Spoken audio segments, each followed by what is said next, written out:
চোখ রাখতে পরে খবরের দিকে। চাকরিহারাদের বিক্ষোভ কোথায়? শিক্ষামন্ত্রীর বাড়ির সামনে চাকরিহারাদের বিক্ষোভ। আপনাদেরকে সেই ছবি দেখাবো, কথা বলবো আমাদের সঙ্গে মমিতা। এই মুহূর্তে আমাদের প্রতিনিধি রয়েছেন সরাসরি। মমিতা, চাকরিহারাদের বিক্ষোভ শিক্ষামন্ত্রী বাড়ির সামনে, কি চলছে এই মুহূর্তে?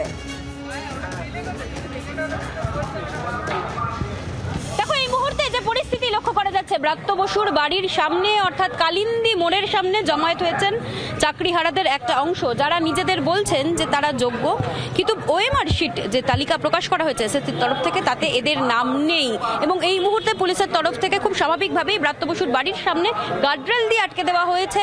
শিক্ষামন্ত্রী বাড়িতে নেই, পুলিশের তরফ থেকে বারবার করে জানিয়ে দেওয়া হয়েছে যারা এই মুহূর্তে শিক্ষামন্ত্রীর বাড়ির সামনে দেখা করতে এসছেন তাদের তরফ থেকে স্লোগান দেওয়া চলছে এবং এই মুহূর্তে পুলিশই মোতায়েন হয়েছে এবং পুলিশের সংখ্যা বাড়ানো হচ্ছে।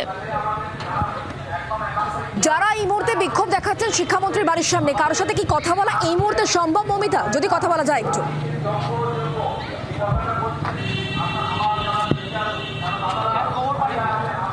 যে ছবি এই মুহূর্তে আপনারা দেখতে পাচ্ছেন, শিক্ষামন্ত্রীর বাড়ির সামনে চাকরিহারাদের বিক্ষোভ প্রদর্শন চলছে এই মুহূর্তে। যে চাকরিহারাদের এই মুহূর্তে প্রহরা লক্ষ্য করা যাচ্ছে এবং যে ভিড়, যে জমায়েত এই মুহূর্তে রয়েছে, তাদের কয়েকজনের সাথে একবার কথা বলে নেওয়ার চেষ্টা করব।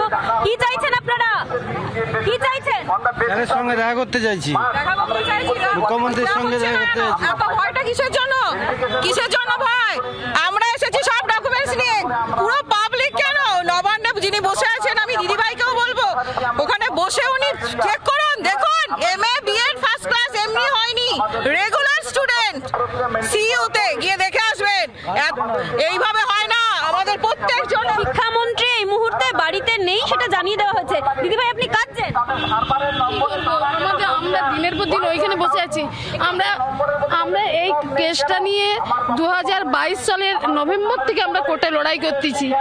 সিঙ্গেল বেঞ্চ, ডিভিশন বেঞ্চ হয়ে আমরা সুপ্রিম কোর্টে গেলাম, আবার সুপ্রিম কোর্ট থেকে আমার দিকে আবার হাইকোর্টে ফিরিয়ে দেওয়া হলো, আবার সেখান থেকে আমরা সুপ্রিম কোর্টে গেলাম।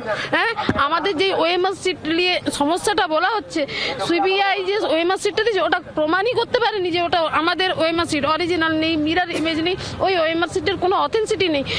আমাদের বারবার 4.5 ঘন্টা ধরে বাড়িতে নেই সেটা বলে দেওয়া হয়েছে পুলিশের তরফ থেকে। তারপরে না, আমরা তো ওনার অফিসে দেখার চেষ্টা সেখানে চেষ্টা করা হয়েছে, কালকে অনেক চেষ্টা করা হয়েছে। কালকে উনি দেখা করবেন না, উনাদের সৎ সাহস নেই। চেয়ারম্যানের ওখানে বসে আছি, এসএসসি অফিস বন্ধ করে রেখে দিয়েছেন, লজ্জা করে না? উনি দেখা করলেন, বন্ধ করে রেখে দিয়েছেন, সরকারি একটা অফিস কোনেতে বন্ধ করে রেখে দিয়েছেন।